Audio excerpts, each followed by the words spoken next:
Peace. It's your boy OGY Monkey, Lord Shiva. And I came here to pretty much speak on how to have less blockages in your chakras, right? Because your chakras is the silver cord and it's the Shushumna. Alright? And so when it comes to the chakras, the Kundalini, you must understand how pretty much this works, okay? Because if you realize the spine is pretty much a center that carries the whole body. If there was no spine, if one piece was missing from the spine, it will create an imbalance in the body.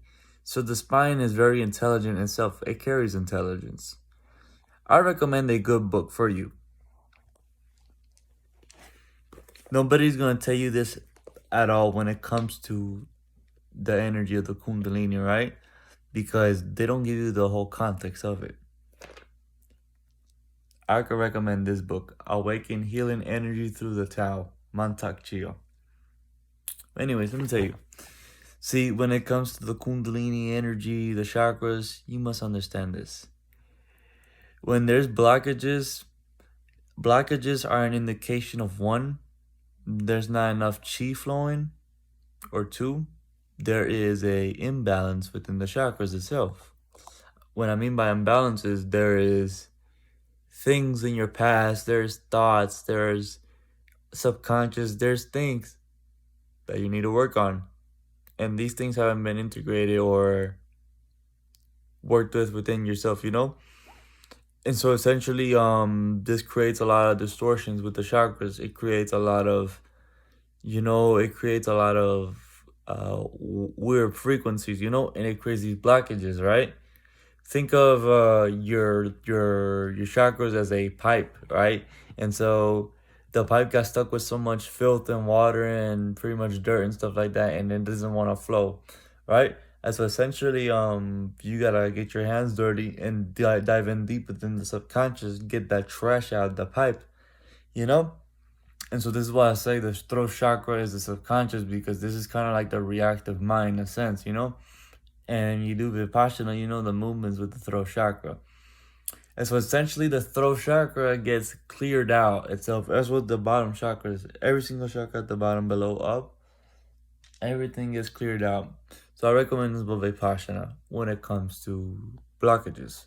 So this is what they say: childhood trauma, childhood healing, and all this shit is important when it comes to the chakras, because if you don't heal a lot of the things you went through, this is going to create a lot of distortions within the energy centers itself.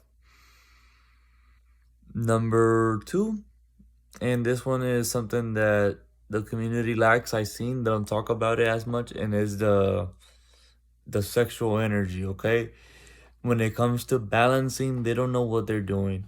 You don't have to balance your chakras every fucking 20 minutes. This is very bad, because people become too inclined they become too empathic. They become too, they feel weak, that they despise the material world. You know what I mean? They get too inclined with spirituality. And this creates a very big barrier within people. And you should not be like this. And so the goal is not to have this weak system. You gotta build a strong system. But what many people lack is the components of it, because they waste it.